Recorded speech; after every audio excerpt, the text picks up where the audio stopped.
नमस्कार, आप देख रहे हैं वार्ता न्यूज और मैं हूं आपके साथ अंकिता नेगी। एक नजर डालेंगे हिमाचल की सुर्खियों पर। हिमाचल पहुंची राहुल गांधी की भारत जोड़ो यात्रा। मुख्यमंत्री और कांग्रेस अध्यक्ष सहित तमाम बड़े नेता हुए यात्रा में शामिल।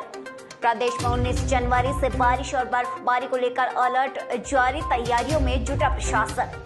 नाहन में नेशनल अचीवमेंट सर्वे पर एक दिवसीय कार्यशाला हुई आयोजित। तीसरी, 5वीं, 8वीं और 10वीं कक्षा के छात्रों पर किया सर्वे। बेसहारा पशु मानोवाला गांव में फसलों को पहुंचा रहे नुकसान। डीसी से ग्रामीणों ने आज लगाई मदद की गुहार। ओपीएस के बाद बागवान याद दिला रहे कांग्रेस सरकार को अपना वायदा। एपीएमसी एक्ट किया जाए लागू।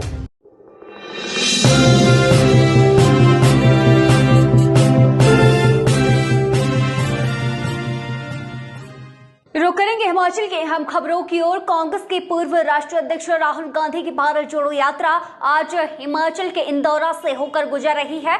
आपको बता दें, कन्याकुमारी से शुरू ये यात्रा का 124वां दिन है और जहां 24 किलोमीटर पैदल सफर देवभूमि में राहुल गांधी कर रहे हैं।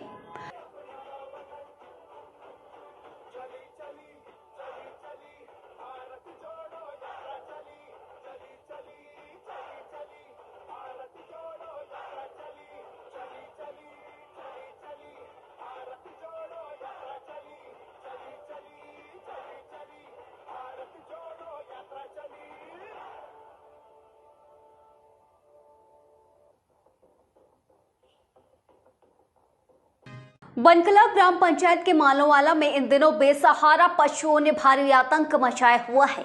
ग्रामीणों ने आज उपायुक्त सिरमौर राम कुमार गौतम को ज्ञापन दिया क्योंकि ये पशु रात को आकर खेतों में खड़ी नकदी फसल को नुकसान पहुंचा रहे हैं। खैर, ज्ञापन सौंपने के बाद कब तक कार्रवाई होगी ये देखना होगा।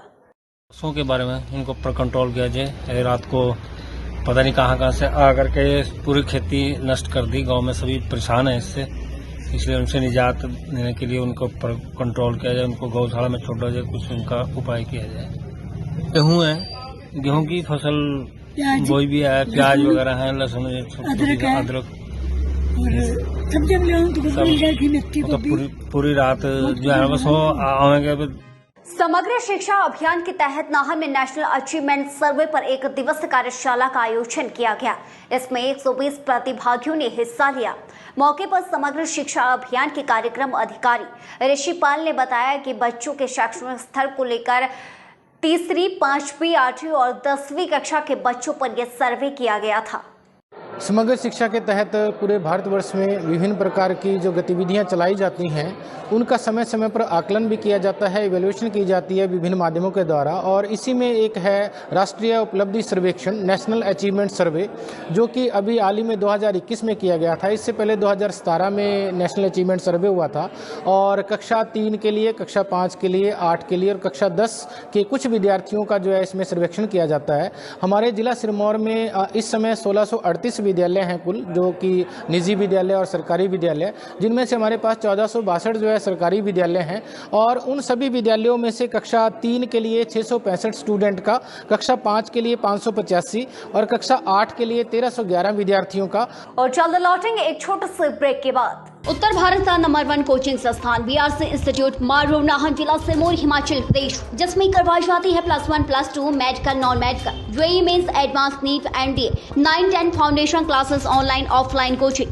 2021 के परिणाम में 12 स्टूडेंट्स नीट, 8 जेईई मेंस और 2 स्टूडेंट्स ने एनडीए की परीक्षा उत्तीर्ण कर देश के अच्छे मेडिकल और इंजीनियरिंग कॉलेजों में एडमिशन ली है। पढ़ाई का गुड एनवायरमेंट स्टूडेंट्स के लिए बनाकर प्रॉपर काउंसलिंग की जाती है। ऑनलाइन ऑफलाइन टेस्ट सीरीज विजय विशेषज्ञों के द्वारा रेगुलर स्टडी मटेरियल दिया जाता है। ब्रेक के बाद स्वागत है। कांग्रेस सरकार ने हिमाचल प्रदेश में ओपीएस बहाल कर दी है, लेकिन एक और वायदा ऐसा है जो कांग्रेस का बागवानों के साथ किया था। बागवानों ने एपीएमसी एक्ट को प्रदेश में लागू करने, बागवानी बोर्ड के गठन, फलों के दामों को तय करने के लिए जल्द ही कमेटी बनाने की मांग कांग्रेस सरकार से की है।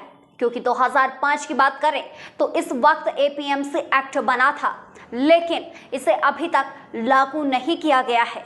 कांग्रेस पार्टी ने जब सत्ता में आने से पहले चुनाव में जो एक गारंटी दी थी कि जो ग्रोवर्स है वो अपने उत्पाद का खुद रेट डिसाइड करेंगे, तो उसमें उसके लिए जो कमेटी वो फॉर्म की जाएगी, तो उसमें हमारा सबसे पहले ये रहेगा कि जो कमेटी फॉर्म की जाए उसमें जो है बागवानों के प्रतिनिधियों को भी शामिल किया जाए, उसका प्रतिनिधि मंडल भी शामिल किया जाए और इसके बाद ही जो भी आगे की उनकी प्रोसीडिंग रहेगी वो की जाए। और इसके बाद जो दूसरा हमारा है हॉर्टिकल्चर बोर्ड या जो हॉर्टिकल्चर कमीशन है उसको हम चाहेंगे कि इसमें जो लार्जर रिप्रेजेंटेशन है वो फार्मर्स की रहे।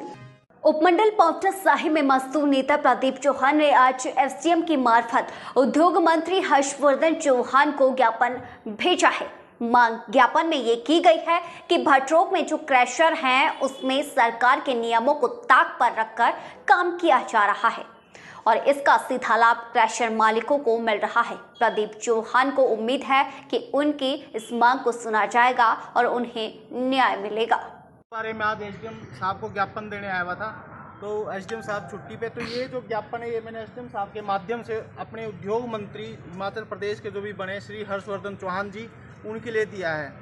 आप सबको पता है कि मेरा काफ़ी टाइम से मैं भाजपा राज जब सरकार थी, पिछली बार भाजपा सरकार थी, उस टाइम से मैं वहाँ पे मेरा शोषण होता गया है, मेरी आवाज़ को दबाया गया है। मैंने जब जब आवाज़ उठाई उस पे जो है यहाँ पे जो अधिकारी थे वो एक लिपापोती करके। हिमाचल प्रदेश में मौसम को लेकर विभाग ने अलर्ट जारी किया है। 19 जनवरी से प्रदेश भर में मौसम खराब रहने की आशंका है। सभी विभागों को सतर्क रहने के निर्देश दिए गए हैं। बर्फबारी से निपटने के लिए सभी विभागों को तैयारी करने को कहा गया है। खासकर लोक निर्माण विभाग को मशीनरी की व्यवस्था करने को भी कहा गया है। 22 से 25 के बीच में भारी बर्फबारी की संभावना है। तो ऐसे में अगर सुंदर की बात करें, जिस तरह की जिला प्रशासन की तैयारियां हैं निपटने के लिए, खासकर बर्फबारी को लेकर आईएमडी ने जो है अभी जो फोरकास्ट जारी किया है उसमें 19 से जो है मौसम खराब बताया है और उन्होंने कहा कि एक दूसरा जो स्पेल होगा वो 22-23 के आसपास स्टार्ट होगा वेस्टर्न डिस्टर्बेंस का, जिसमें भारी बर्फबारी का उन्होंने आशंका जताई है। तो जैसे ही ये फोरकास्ट उन्होंने हमें दी। और आज के लिए फिलहाल इतना ही। जल्द लौटेंगे बड़ी खबर के साथ।